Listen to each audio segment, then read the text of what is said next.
বেসন দিলাম, একটুখানি লঙ্কার গুঁড়ো,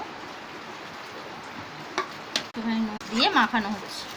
তেল দিলাম, এবার তেল গরম হয়ে গেছে। মাছের ডিমটা এবার আস্তে আস্তে এইভাবে বড়াগুলো উল্টে নিলাম, বড়াগুলো লাল লাল করে ভেজে তুলে নিয়ে দিয়ে দিলাম ফোড়নে।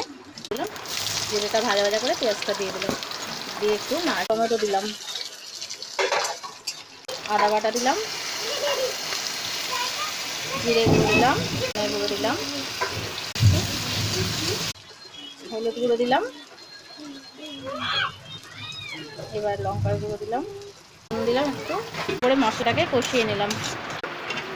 তারপরে ঝিঙে নাড়াচাড়া করে কষানো হয়ে গেছে, এবার জল দিয়ে দিলাম, এবার বড়াটা দিয়ে দিলাম, মাছের ডিমের বড়া। এটা তরকারিটা হয়ে গেছে, এবার নামিয়ে নিলাম।